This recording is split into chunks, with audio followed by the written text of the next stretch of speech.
Ladies and gentlemen, welcome to this week's episode of Gym Owners Podcast. I'm your host, Tyler Stone. Over there's John Fairbanks. How's it going, John? It is going swimmingly, Tyler. Wonderful. Great. Great. Is that adverb use? I have no idea. LY is an adverb. Listen, I took junior high school English twice, so I'm pretty much an expert. Got it on lock. Yeah, that's fair. I attended 80% of the classes and failed it the first time. Who'd have thought?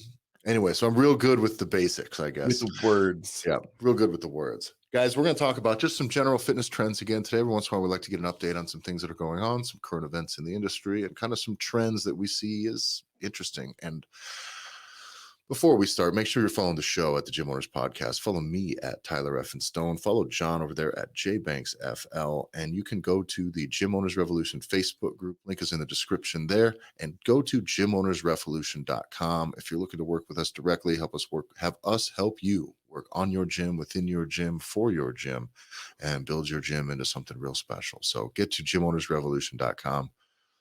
Let's get to the show, huh? Let's do it. So I was listening to, just filling John in about this yesterday. I was listening to the Theo Von Dana White podcast. It was Theo Von's podcast, and Dana White was the guest. Dana White's always an interesting fella, so I thought it'd be worth checking out. Yeah. Partway through in there, they threw some fucking serious shade at a big, huge fitness juggernaut. And so what happened is Theo Von had RFK Jr. on in the past, and as well as I think recently, like I think pre-COVID, maybe during COVID, and then maybe I think recently, and way before his presidential, way before any of this stuff. So it wasn't even necessarily political. It was, well, I think, but anyway, what they did was they had him on, and these episodes were on for years, and then all of a sudden they all got pulled from YouTube. And people's first thought was, well, YouTube maybe pulled it because YouTube tends to do some big pharma jock riding shit where it's like, as a person who's said anything about, maybe a fit person should not be forced via government action to take a vaccine that they maybe don't want to take, or maybe the business is between them and their doctor and not the fucking government. And having content flagged, having content pulled on YouTube, like that was the norm in 2020, 2021. It was pretty fucking common. But it just barely got pulled. Like they got pulled relatively recently. Very recently. As soon as essentially he started announcing some sort of political thing, right? That he was maybe going to run for president. And anyway, Theo Von said that he got pressure from sponsors. It was sponsors that came out, and specifically one sponsor that came out and said, you got to get rid of those episodes. You got to pull them. And he did. He acquiesced because of the money. But he publicly talked about it. On the Dana White episode, they said it was Peloton. Which, by the way, to me, the craziest thing about this is I don't know Peloton's numbers. But aside from like how much money they make, but it was around the time they're going to be going public, and they literally said, they're like, this could ruin us. Sponsoring some weird guy's podcast where he has a guest where they're just talking freely about stuff. By the way, like these people have been friends for almost a decade, friends in addiction recovery and lots of other things. Like, this is a conversation amongst friends on a platform that, I'm sorry, I don't believe that people who don't like Theo Von or people who hate RFK Jr. are going to watch it for an hour. So some years old thing, who gives a fuck? But for Peloton to come in and say, you force somebody to remove it, this is what happens when these brands get too big for their britches and they start playing games. You start playing with fake business money. This is what this is. Once you go public, your business is, quote, real business, but it's fake fucking business at this point. None of it's real. You're just intaking a fuckload of money, and you're like, oh, what do we have to do with it? We have to turn into more money for our people. But no longer is it just money in, services out. There's way too much investment coming in off the top, and it's all about perception and trust, or lack of it.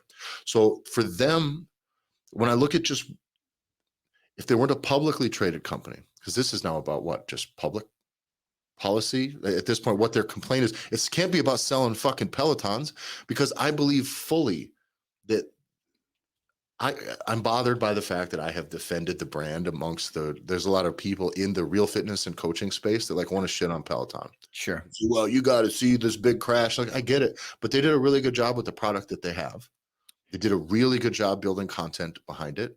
And I believe truly short of maybe the price point being a bit high. Yeah. I believe there's no race or creed or religion or or political delineations that are involved in who is and who is not buying Peloton. But that's what's most infuriating, right? Is that like this issue right now that you're about to raise has nothing to do with like the actual business. It's all to do with stock price and and just like public articles. pressure. It's like if you idiots would have not taken the money, don't take the money. Once you go public, you're just owned by fucking idiots and fake business and fake money. And like if you don't take that money, your shit all makes sense and you can sell stuff to everybody and you can just keep doing it. And somehow it's the fruit of the knowledge of good and evil. These fucking idiots now, they got to take a stance. They got to pull things. They now have to draw a line, which at the end, it's going to cost their ability to sell fucking bikes. It's gonna now that this is so when Dana White found out on the show, he was like, well, who was it? And he said Peloton. He's like, really, fuck Peloton. And they started looking up the guy, and you're like, this dork lives right in San Francisco, like the CEO. Look at him. He looks like that type of guy looks. And they went even further, and he said, do we have Pelotons? And Dana White called his guy at the UFC HQ, at all the UFC gyms, and said, do we have Pelotons in our thing? And he said, yeah. And he said, get rid of them like right now. Get them out of there. We're done. We'll never use them again. Absolutely never. It's it. And by the way, that will go far because like even if RFK was spouting some fucking nonsense, like, dude, I promise Theo Von's weirder than RFK. Like, what are we doing here? So I don't understand them thinking like they need to establish their stance on this thing when you could have just shut the fuck up. Nobody's listening to any episode that's 4 years old, 5 years old, unless you're trying to make a hatchet piece, which at that point, you're just in the wrong business. If as a sponsor of a show, 5 years, if they want to go at RFK Jr., they go at RFK Jr. They go right at him for the things he said. So like, why are you involving yourself in it? It is purely political and it's bullshit. And this has to either be left or right politics, right? Assuming left or right politics regarding his run for presidents and his potential run for president, or because I do believe these things go hand in hand, a fucking crazy pro-pharma policy. Yeah. Right. Which at this point is the underlying, is clearly the underlying foundation of team government anyway. Government. Doesn't matter really what it is, not left, right, whatever. Pro-war fake business. That's the trifecta of the American current system. And it's really crazy for me for them to get involved in this because God, it just if they had not leveled up to that point, you can do really fucking good business. But I promise you, there's really good, smart people out there who feel really duped by what the media had done with all the COVID stuff and really, really duped about the forceful nature of what government had kind of done. I told this story on other shows before, but my wife worked for a company that is, I would describe as absolute fucking hot garbage in Pepsi. Okay, I will say that out loud on this podcast. And if you're a person who advocates public health, fuck Pepsi fully. Fuck them to death. Pepsi fucking sucks, man. Yeah. And the problem is what they come out is like during COVID, during the stuff, in the very beginning, they said, you have to get vaccinated or you will be fired. Megan's the only fit person there. Also the only female that worked in there. They're forcing her to wear a mask in the warehouse when she's the only person there. By herself. And she said no. And they're threatening to fire her. She said, you have to HR had talked to her multiple times saying, you need to give us proof of your vaccination by this date. Cause there was they were going to enforce that whole bullshit. And I told her, I said, force them to make them fire you and we will sue them. Well, guess what? Everybody else in that office took it. They took it lying down. They were scared. I don't want to lose my job. And they go get poked. Good, bad, or indifferent doesn't matter. It's forcefulness. Right. The forcefulness of it is that's what I have a big problem. Right. Correct. And nobody stood up for the only female there. Nobody stood up for the fact that she's the only person there that's fit or generally healthy and that she could make her own fucking decisions. All these people, by the way, are truly facilitating the distribution of diabetes in this fucking country. Absolutely, fully. And this, especially here, man, it's crazy. Our pop aisle is robust. Okay. And to go that far, and then right at the very end, when it came to be, it was pushed us to shove. Guess what? Supreme Court comes out and says, oh, it's actually unconstitutional. I can't do it. Well, you can't unvaccinate all those fucking men who bent over and took it lying down. You can't do that. It was, and when Pepsi takes a stance like that, I get on team fuck Pepsi pretty intensely. Yeah. Right. And for a brand to do the same deal, there was some shooting and they used to send out actually on the vaccine thing, they would send out memos to all of their employees because you got to treat it. It's just like having a captive audience. It's just like your email list. Of If course. we're going to try to move the political needle as a business, they sent out emails, and actually we got postcards in the mail, an envelope full of postcards for us to send out to family and friends. You're And kidding. it said, please send this to any of your family and friends who aren't vaccinated. And it said, we would love to be, by the way, this was like way, especially here, nobody was doing COVID lockdown shit here. Yeah. This was way after. And they're like, make sure you send this to any of your unvaccinated family and friends. And it said, like, we'd really love to be able to see you in person again. So please, please, for the sake of whatever, please get vaccinated. I wish I would have saved these because I want to use them bad. They did the same thing after some school shooting. They come up and they solicit all of their employees saying, here's a link, you need to go and like click this thing and petition for fucking for gun control. Oh my God. So all these companies that once you level up to go public and you start playing fake business, you're not playing real business. You're barely playing any business. You're just playing politics. That's all you're doing. But there are companies, yes, it's all politics, but there are companies that are not going to bend the knee that are going to be publicly traded. And that's what's so interesting is to bend the knee. And you're calling out like big pharma. And then, but you just gave the example of like the gun lobby. Yeah. What's interesting too, is when you saw, and this is where it's bending the knee to the mob, right? So no matter how you emotionally feel about Tyler's stance or my stance on vaccination or whatever, it's mob induced, mob forced action. Like that's mainly what we're really, really calling out. Yes. And what's interesting is remember when the woke mob came for racist brands? Yeah. So the woke mob came for racist brands, and like Aunt Jemima had to change the name. What's interesting is the woke mob only cared about getting Aunt Jemima's name changed, but we still kept it with artificial coloring, sugary fake bullshit that's absolutely driving people's health lower and lower. So it's this idea where it's like, well, oh, that's one step too far. Like the idea is we're just going to fix the wrapping paper because that's really all that matters. We don't actually care about anybody's health. Yeah. And I think that is the thing, is these are symbolic gestures. Exactly. Purely. And it is only so, and a lot of times I think it's someone just casting up flares like, fuck, get off my case. Fuck, get off my case. Somebody finds out that you sponsored a show that had RFK Jr. on it talking about whatever. Like, I don't think he was calling fucking Sandy Hook fake or anything like that. You know what I'm saying? Right. Like, it's probably just a pretty reasonable conversation about his understanding of things as he knows. With a comedian. So who fucking cares? I just have a hard time pretending to care about anything being said on that taken seriously enough for it to move the needle. But then they got to cast flares. They got to cast up. These are countermeasures to say, here, we've done it. Please, please, please leave us alone. You know, like, I haven't really heard your support of Israel or Palestine yet. What is it? Your silence speaks volumes. It's like, fuck off and fuck you. Like, you won't force anybody to, that idea that these large, once you get so big that you have to be involved in this, is wrong, and it will end these companies. It really will. The average Peloton user now that I know a handful of people who have got into Peloton since the pandemic, and they stick with it. They really do. And it's their thing, and they weren't going to go to the gym and lift weight. They're just not the type of people, but they do this. What Peloton, this is weird that I'm going to take this as an opportunity to speak highly of their product again, because what they've done is somehow made, using technology, when they have a big ticket product, they've also built a digital community aspect into it, while also being a semi-coached product that's focused on really building up personalities and coaches. Like, I don't know much about it, but you see there's like superstars coaches that run their programs that people love going in on their programs, high energy shit, and it's fun, and people like really like doing their stuff, and I think it's a very it's just cycling.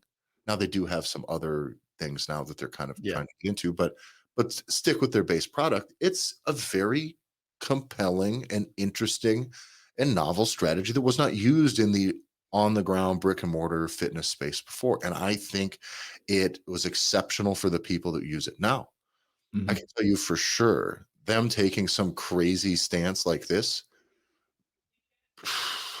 I think I would be willing to bet that one or more of the people that I know that are using the Peloton stuff will get rid of them over this type of bullshit. Absolutely. I think absolutely will. because I know how they feel about this issue as well. And they're like, yo, fuck you. Like, absolutely fuck you. What's interesting too is like the same having to choose a side or feeling the idea that you have to choose a side. That is where immediately we get into all these issues that we're seeing. Yeah. And I remember Michael Jordan in The Last Dance, right? Wasn't that the documentary? It was on Netflix. So, right, he caught a bunch of fucking heat back in the day for not siding with, like, what was it, Rodney King or something like that. Wasn't like becoming a civil rights leader. And he addresses it head on in the documentary. And he just was like, at that point, he goes, and still to this day, he goes, Republicans or Democrats, blacks or whites, they all buy shoes. Yeah. So he's like, he made a very, very, and no matter how you feel about that, from a business standpoint, especially in this day and age, to just say, we're not in the fucking Israel Palestine business. We're in the shoe making business. Yeah. And the best part is, of course, is like as you learn more of like, oh, they also might have been made by sweatshops. It's like perfect, right? Like it's you know what we make. And I do think that every politically divisive issue now currently is and any controversy at this point now, because things are drawn along a lot of these ideologies, you're forced into hypocrisy, whatever you believe. If you believe anything universally on one side or another, I promise you, you are absolutely upside down on your logic on probably like one out of every three issues in compared to other issues that you're in on. And I think that's the point. I think the point is to make everybody just purely hypocritical fucking zombies where you're like, and nobody has a real foundation of anything they're standing on. It makes everyone stupid and easy to manipulate. The problem is, though, is this with your products now, you're going to lose it out. And for you guys as a gym owner, what does this have any relevance to? Who are your people and what's the thing? Don't fucking pander. We've seen the South Park thing that I think was really just tremendous on the MCU stuff. Is don't play those games. Stay, and this isn't the fitness equivalent of saying just play basketball, just bounce the ball. You know what I mean? It's not that. This is like, what do you really do? Do you help people? Okay, can you please make your shit about that? Jesus Christ. And if you got pet projects, wonderful, and you want to support things, you can go for it. But know that some of these things may, one, cost you a lot if you want to draw some hard line in the sand. And what is your impact? Is that your impact? Then you're in the wrong business. Go start something else and go pursue that thing. But if you wonder why your gym isn't working out and you like are really alienating half the people in your target market, then that's kind of on you, you know? And you got to own it. Like it may be why if you are going to draw hard lines, because that is the piece that's ultimately missing. And it is missing where, don't forget, like Peloton had an opportunity to be a fitness product, to be able to make people healthier, when in the last several years, trying to have people exercise more in order to get healthier so that they aren't as impacted health-wise by viruses or bacteria or whatever it may be, was the last thing, if not at all, ever talked about. Yeah. So in the fitness industry, like you, whether you want to be or not, you are the tip of the spear of alternative thinking. And it doesn't matter where you are. So you own that, whether you are anti-vax, pro-vax, it doesn't matter. But as soon as you start to find yourself, for me, it always has been, and it does come down to like your personal preference, but it's like, as soon as everyone is walking the exact same direction as you, or you have allowed the direction that you are about to walk to be influenced by everybody else that you're in, that's the time to really look around and be like, am I fucking this up? I might be fucking this up. I think we might need to be looking at this differently, because otherwise you are going to have Coke machines and Pepsi machines inside your gym because they give you a great deal and they pay for whatever the fuck. Like, it's like, and I do think too that if you are, this is maybe a good point. What hills do you want to die on? Yeah. As a gym, what is it? I'll tell you this. The one I'm willing to die on with the gym as a fitness professional is if the government's telling me to close my business, they can go fuck themselves. Purely now. I will be a come close me type situation now. If you're like, you just can't be open because of some public health thing that we've decided to amplify. That now, at this point, if you took the last one lying down, I advise all of you not to. Because once you give this up now, it'll cost you another year, 2 years of doing business, first off, which may break you anyways. It should cost you your fucking pride and, you know, your actual soul, in my opinion, just taking that lying down, especially if you don't believe in it. Um, but yeah, I think absolutely. And by the way, if you survive that bit, they throw you enough money, keep the lights on, and then they graciously let you open a year or two later. Maybe with some restrictions, they'll come in and check on you. Um, but if you allow that, if everybody takes that lying down, the next time you won't survive, and it will happen more frequently. Your business won't handle it. So I believe for me, yeah, ain't nobody telling me when I can't coach and who I can't be around. It's between me and my clients and nobody else. So go fuck yourself. Purely. The other thing is I think there's some issues maybe like, philosophically regarding maybe like nutrition and health that you got to take a hard stance on as well. So being on team fuck Pepsi, I'm kind of with it across the board, right? But I do think there is some of that stuff where I think it's okay to take a stance, it's okay to draw a hard line, but it needs to be in defense of your business and your clients and their health. That's it. And what did Peloton do? They protected their business, but not at all their clients. It had nothing to do with their clients, nothing. It was only their investors. And the moment your business is not, again, what is the centerpiece of our business models, John? It is 100% built on the success of your clients and Exactly. making money while giving them the best chance to succeed and giving them choices. Okay. Now, once you involve fucking full on, like large scale public investment, those are your customers. And now you got to deal with, oh, well, the media powers that be that need to manipulate this one issue are going to start scraping everybody that's ever said something like this. So you better acquiesce, lest your investors start to lose confidence and now you have less money. It's a game that I don't think any of us are really at risk of playing. But I do Right. think there's a principle that's worth extracting out of that, which is like, be about your people's success and get yourself out of the way. Because I do think that thing is putting yourself first. That's putting your own opinions and your own thing in front of your client's likelihood of success, the things that are going to make them successful. Because I promise, if you're just out there helping people become fit and really delivering results, the road will be laid out in front of you pretty easily. You'll be able to become successful. Maybe not be Peloton successful, but they abandoned their user over Mhm. this. And that's a big, big, big problem. Yeah. I I think want it's to an awesome touch point. I want to touch on another issue here. Another large scale issue is the impact that weight loss drugs like Ozempic and I Oh, don't know yeah. the ones um there's like predictions that because they're able to be prescribed pretty freely now for this stuff, and there's a lot of people who are overweight and that they do work, they do really curb your appetite and slow your digestion to the point where you're just eating less, is that it actually is going to cause a pretty major hit to like the grocery industry. How wild is that for like the Yeah. American, like for Americans, the amount of food that like, like it's, What did I next see level. too? Like I'm probably not gonna be able to pull this up in time, but one of the things that I had seen was like do I not have the article? Maybe I don't have the article. One of the things that I had seen was pretty nuts. They were talking about how um like the food, it was also like specific types of food and not the good ones. You know what I mean? Yeah. They're like, oh Jesus. Everything in the aisles Yeah, of the they're like, grocery oh man, store. ice cream sales are gonna go way down. It's like, Oh, no, no. that's okay. But again, there's an interest, there's a snotty take that I've seen a lot of fitness professionals take. My actual initial impression, I was compelled to feel this way about Ozempic was, and by the way, I will add this as a caveat to the end.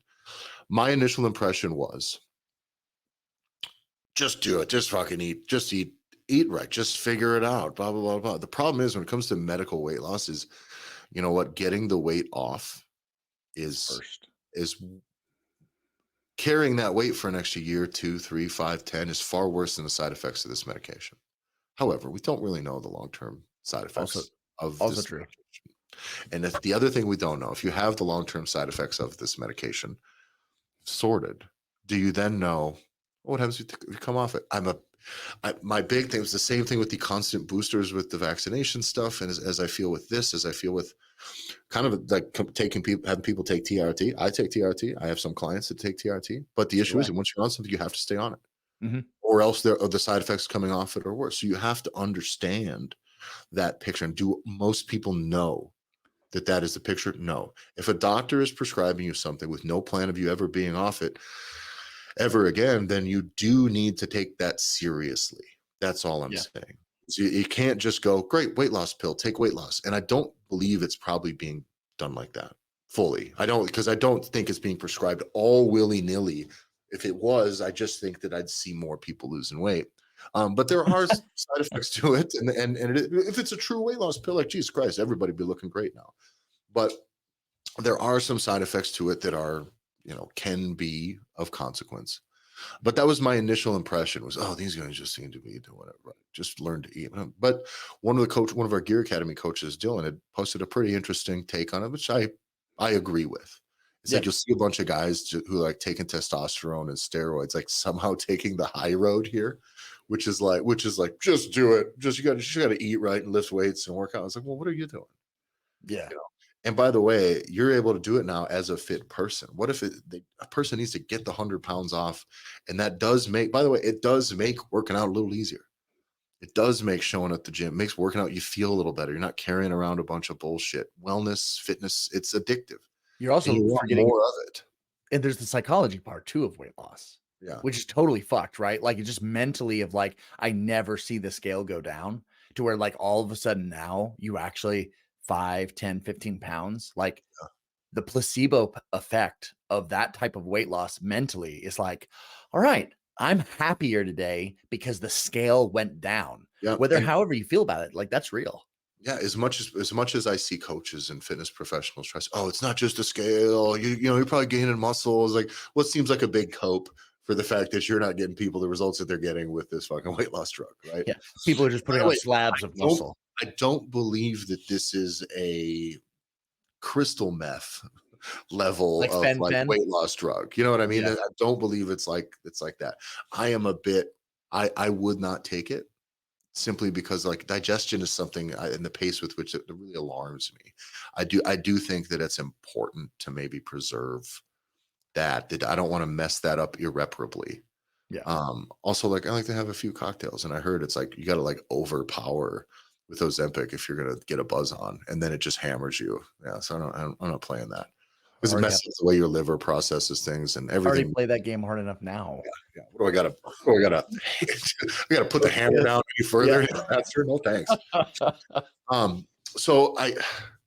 But with that, I think that there's a larger conversation that I've been seeing on the internet, aside from the grocery thing, is what impact is this actually going to have on exercise, gyms, fitness professionals, personal trainers?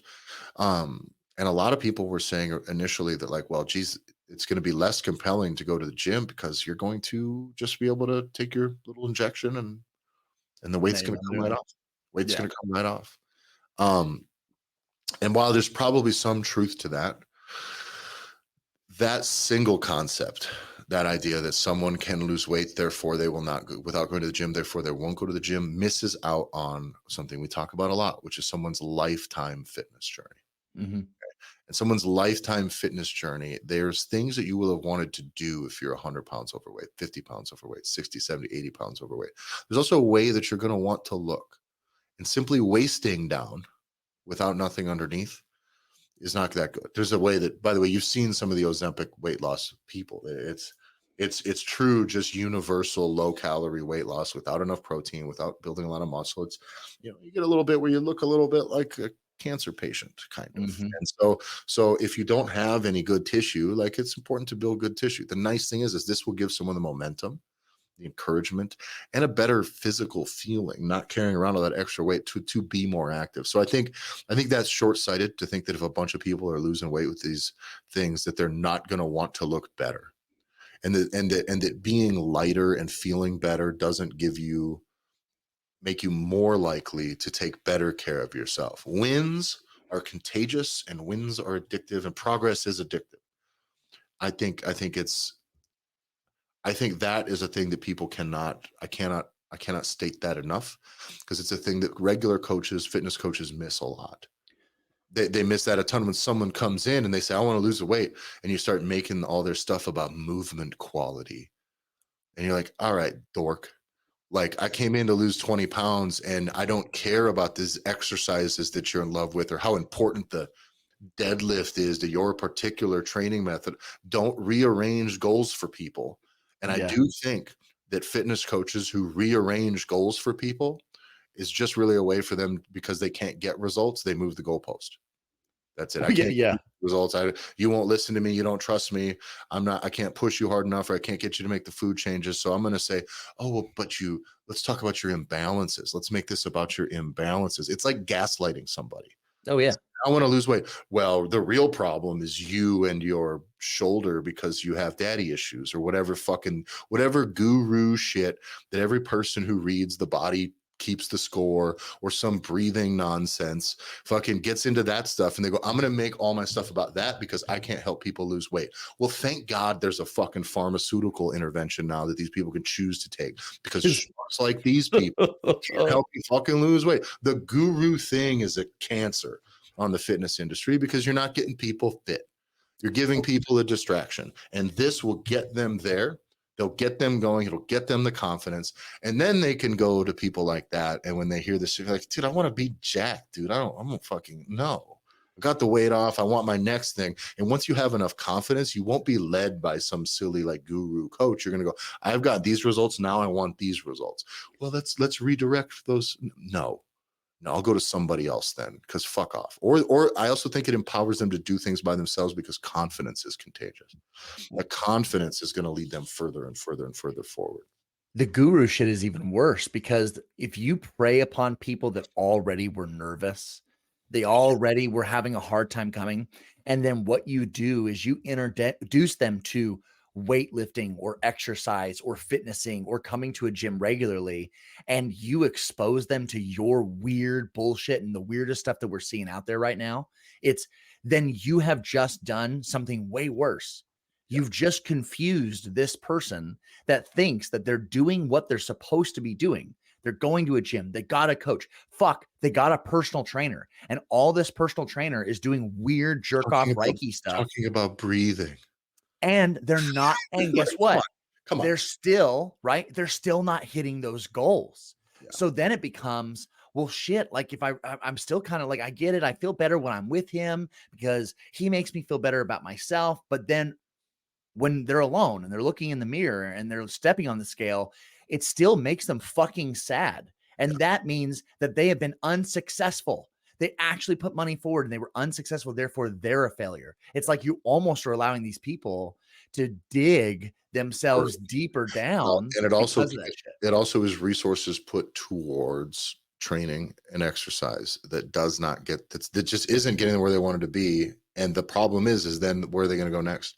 You can sour them on the thing, and then the quit comes next. And so that stuff is an absolute cancer. I don't believe there's anything wrong, by the way, with that type of information and using those things as coaching tools. I use breathing techniques. I use understanding of how the body works at large. I understand human psychology. I've coached people for a lot of years. The difference is I fucking get people physical results. And if you cannot deliver like physical appearance results, can't deliver the superficial results. I hate to break to you, all the fucking manufactured wins that you invent on their behalf are not going to do that much for them. And nor is it going to help your business when every other person in their life goes, this idiot's been going to the gym for 2 years and he's fatter than he was before. And now he just talks like a fucking dork. Get him out of there, dude. So that stuff is a problem.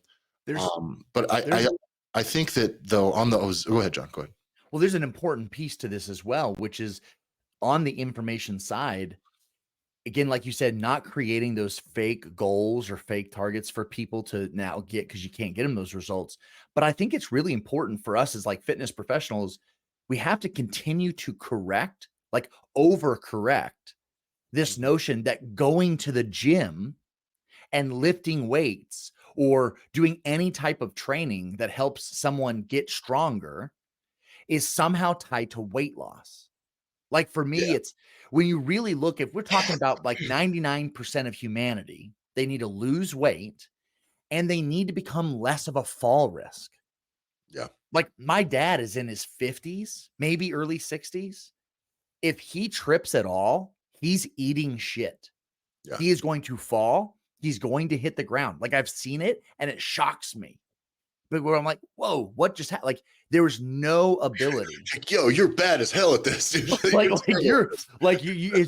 It's that fall in 10 years from now will put him in the ground permanently. Yeah. And that is very, very real, because anyone that we see out there that hasn't played sports since they were in high school and have let themselves go, and they work a factory job or they drive a delivery truck or whatever, and they continue to get more and more pear-like, their ability to keep themselves upright, to protect themselves if they do fall, like all of those strength, balance basics. And I'm ignoring our 55 plus population. I'm Yeah. still talking about like a fucking 40-year-old that has the body and means to protect themselves as a 55 plus year old. But that is where strength, I mean, for me, it's always been, as you hear anyone talk about anything when it comes, and we all know this is what's so fucking insane, is anyone that's been doing this long enough, we all know how important it is to build muscle young and maintain it for as long as you physically can. It's the fountain of youth, Tyler. I don't know if anyone's ever told you that. Well, and on the other side of it is also your overall size, though, is like strength is strength, right? And you don't have to be enormous, but the amount of fat you carry is a big fucking problem, right? I was actually having a conversation with the gym owner and one of his clients the other day, and the subject came up is like, these guys are both in shape. They're both relatively lean, carry a decent amount of muscle, not a ton of body fat on either of them. But they're both saying that they went to the doctor said, according to the BMI, you're in the obese category or whatever. And I don't like when people use that as they take it as an insult, because you're just wrong. And I don't believe a doctor is telling you at that moment, when you are probably fitter than the doctor, you are obese. I think that literally you're seeing it on the thing and you're like, oh, Jesus says I'm in the obese. Like, nobody's telling you, well, you better shed these pounds. However, BMI is used as basically a population-wide statistical risk category. That's it. It's a death risk, fucking illness risk, and BMI is pretty goddamn accurate in that regard, by the way. So, as if a guy is 6'3", 220 pounds, and has abs, it's very likely that they're going to be still on the high end, because mass is mass. And I know there is factors in it that account for height. But the issue is the BMI is still going to be high. Why? Because that is a large body. Okay. It's body mass. That is a large body compared to someone who's 5'8", 165 pounds. Okay. They are probably still, no matter what you say, statistically across the board, equally at risk as somebody with nearly that same category of BMI who is fat and shorter. It's just the truth for heart problems and things like this. And this is what I always tell people. How many people do you see Yep. that are right? So right now, I'm 6'6", I'm about 295. I carry a lot of muscle. I'm athletic. I work out a lot. But how many people do you see my size that are 80 years old? None, never one, not even one. Big dogs. Now this is the other. How many 70? Not very many. How many 60? 50? Very few. Very, very, very few. Now let's remove the overall size and muscle and build and stuff. Let's go. How many people, John, do you know that are 80 years old that are 6'7"? You ever seen one? I don't know that I have. Bill Walton, maybe, right? Like those guys, like the NBA guys. At a urinal in San Diego one time. It's my claim to fame. Didn't Kareem Abdul-Jabbar, like some of those guys, right? People do you know? But 6'7", even like you know what I'm saying? Like just a little tall. Even my height, 6'6". How many people do you see 70 years old? So, have to go to the Netherlands, I guess. People start shitting on BMI as a whole. It's like, yeah, but you're still going to die young because you're big. So that is the risk. It is a mortality risk calculation. Okay. It doesn't mean nobody's calling you fat, sweetheart. And so when coaches start typing up about that, it's like, or saying like, that's not what that metric is for. So guys like me, we're not going to live forever, but I'm going to try and look jacked until it ends. But that is what that metric is for. So you're coaching for something different. Now, in regards to coaching for longevity, there's a interesting thing that I had seen the other day, and I talked about it on another show, but is longevity wise and talking about what do you stand for? Like, what do you really stand for? I saw Jelly Roll on Joe Rogan. Yeah. You happen to see that episode? I did. It was a great interview. I don't listen to that type of music at all. I've still never heard one of his songs. It's just not the type of music I'm gonna listen to. I won't even attempt it. I don't care. I'm in the South. I've heard it plenty. Oh, and I'm here, and there's lots of people here that are huge Jelly Roll. I think he's played in this state a couple times. There's people made trips across the states to go see him. Sure. that person inspires lots of people to take care of themselves. He's been, I think clean and sober for 10 or 15 years, something like that. You know, had a bunch of trouble growing up. It's a Formerly great incarcerated. transformation story, addicted to drugs and crime and all this stuff. And I think his music and I think his message is all probably very fantastic for those people. I have nothing bad to say about him as a person. But if you're going to stand for that stuff, if you're going to stand for people, like, you got to be there for your family and you got to be positive and you got to take care of, what is the difference between doing a bunch of drugs and dying and being away from your family? Then essentially what I can see is force feeding yourself into fucking oblivion and dying young. Yeah, like 400 pounds. 400 plus, like, dude's enormous and built in a weird ass way where you're not eating. As a guy who's eaten a lot of food in his day, I've also been overweight before any of this. So, like, I know what that's like. And I can tell you for sure, that man isn't eating any on a daily basis, multiple times a day. That is some Brendan Fraser in the movie Whale type fucking feeding frenzies that is going on. I promise you, he's not just grabbing a bite here or there and going out and changing people's lives. There is some real intense dysfunction going on there. And for a person like that, this isn't me shitting on him. This is me telling people out there, like, hold him accountable for his message.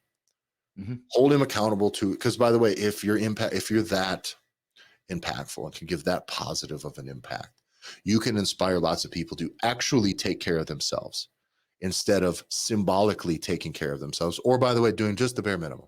Because I'm sure him drinking and doing drugs, there wouldn't be much left very quickly, right? There would be no music, no friends, no inspiration, and all. So I get it. You got that base covered. Yeah, which is a big base. You're not doing this intense, the acute harm, right? Yeah. This is triage. Solve that problem. Now, sir, and all of the people, if you know it, by the way, and if you know anybody who's like a Jelly Roll fan and supporters, you feel inspired by him, I think you should probably hold him accountable. Like, you need to fucking not, because then you have all these people that think that getting your life together is like being a little nicer to people around you and being friendly and being hopeful, and then fucking leaving your children without parents because you're just gonna fucking eat your stupid ass to death. It's crazy. I just think that that's nuts. And to treat that like it's not any other thing is, I think, very disingenuous. And just like the Peloton things, like, what are you actually standing for? Does it matter? And what he stands for matters, I think. But they got to really be about it. And it has to be a part. If he's not trying to figure that out, then he's an absolute fucking fraud.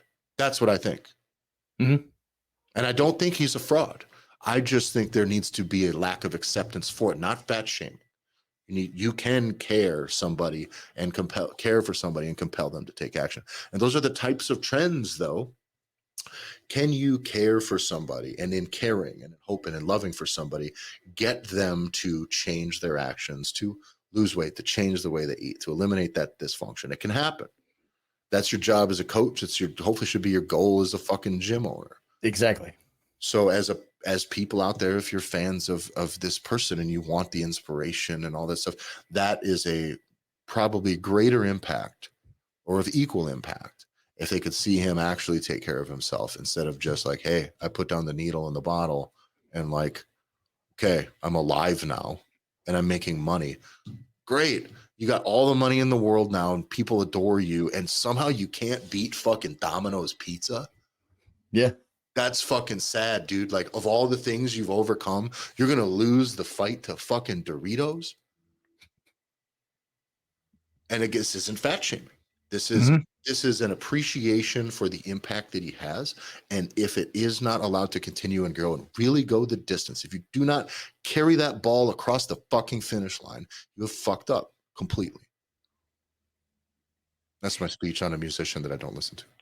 But I think the principle of it is really solid, because it really is that person, whether you have people that you know, right, in your own communities that do good, that make an impact.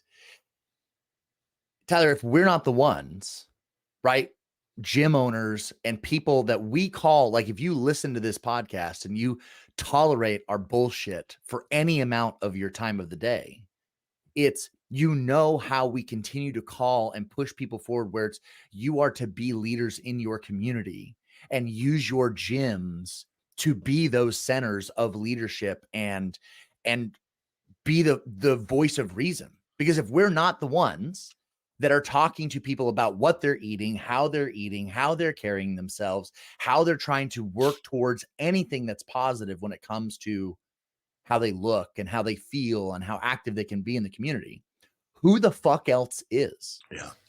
Like, it is on us. So using that exact example of Jelly Roll, it's, we all know people that are in the community that are very influential and are in a terrible way physically. Mm-hmm. Where it's Yes. like, you know what I mean? Like, we all know those people where it's like, God, they do so much good. It's like, all right, then you have a short list of individuals that you can start to be around and influence for good, because it'll allow them to do amazing things longer and better. Mm-hmm. Because the fact is if they were 100 pounds less, how much more energy could they have? How much more good could they do? But they are dealing with demons that typically they're dealing with them on their own. There is zero way that a person who carries 200 extra pounds on their body in fat is happier, more productive, feels better, has more energy than that same person if they got it off their body. It's absolute bullshit. So to be like, yeah, that person needs to have it together, because now the stakes are higher. By the way, if he's just worried about his general well-being, like, I don't want to be back in the clink and I can't be, messing around with drugs and doing stuff. Yeah, obviously, objective A, take care of that for sure. But now the stakes are fucking high. Correct. So is this about money? You can keep doing this and you can keep making the money. But this is why I bring the subject up so often recently, is that it's not about all the money for him. It's about the reach. The thing that he likes is the impact and the hopeful and the inspiration. Oh shit. Then fucking be about it. Because you don't get to be kind of inspiring in one little piece. There's nothing I like less than someone's like a real specialist. And there was somebody talking about, what was it? I think it was a mental health type thing, and it was like really profound, like philosophical stuff, and the person was physically fucking fucked up, dude. Like, not to sound mean, but this person can't probably move, like Yeah. crazy overweight and built like weird, man, like strange, to where like listen, you have created some entirely crazy other issues. While your information may be correct, my willingness to listen to anything you have to say, even about mental health or how people should think, I'm going to ignore it, because I don't think you know how a person should think about this, because you haven't seen it all the way through to the end. You just don't know. You're just not doing it. And I think that they're also, because we have done business with lots of different gym owners over the years and lots of coaches. There are several coaches that I can think of on the top of my head that we've worked with, who are people that work with clients, that is a personal trainer, that should be trying to assist those people in losing weight and getting healthier and getting stronger and helping those people achieve what goals they have, while they look like fucking melted ice cream. And getting worse. That's the worst part. Yeah. And by the way, we talked about the guru stuff earlier. And when you get lean too hard into the information side of fitness information, the information side of training, the right way versus wrong way, or the mental side of this, oftentimes I'd say more than 75%, 3 out of every 4 coaches that really go deep into that stuff, it's a distraction from their own needs to actually train hard. And then they project that distraction onto their own clients. And then they just have a gym full of people that ain't getting anything accomplished. That's what happens that's what I see. And I see, we've worked with a lot of these coaches over the years, and you just see them, they look worse every year than they did the year before. Mm-hmm. And it's like, great, you're smarter now. I don't fucking know what good that does you or any of your people, because you're not making changes. And making changes and being consistent with those changes is the difference maker when it comes to fitness, wellness, and health, especially weight loss. So a lot of times people just go, I don't want to work hard anymore. I don't want to just be about that. Let me make my training sessions very thoughtful and methodic and detailed. Just, I move really well right now. Well, you will until you keep packing on the pounds, and then you're going to move like shit and you're going to start all over again. So I don't fucking know what the point of any of this is. And it comes again from the perspective of, if you're going to do good, right? If this is about client success and about truly trying to change your communities, then you don't get, I don't know, for me, it's always like, you don't get to check out early. Like if for that, and that's like, for me, it really does come down to this idea where it's like, you do not get to create people that are dependent upon you, that are better because of you, and then look to you to be a leader and to be able to make a difference. And that you don't get to just check out like an asshole. If you've got kids, you've got to take care of yourself. If you want to bring kids in the world, you need to start to get your shit together. And I don't know, that's where for me, it just becomes very, very black and white, where it just is, are you still being an asshole? Yes or no? And then do something about that. And it's across the gamut, but that's where it is. We just don't have enough people that kind of, I don't know, own that and are willing to shoulder that burden if you're going to try and be great. But if you are, you actually want to be about that life and you actually want to help people, let's help you carry the ball across the finish line. That's the most important part. Like, you got started, you got the business thing, you got things rolling. You're trying to figure this all out. You're just trying to figure this all out. You got to work on your own training, your own this, your own family, your income. The problem is, this is all of your stuff. If you're a gym owner, especially, this is your whole shit all rolled into one. This is how you feed your family. This is how most people get to work and then go work out. Well, yours is now kind of all mashed together, and your understanding of it all is kind of mashed together. It all lives in the same place. It all takes up the same space in your day.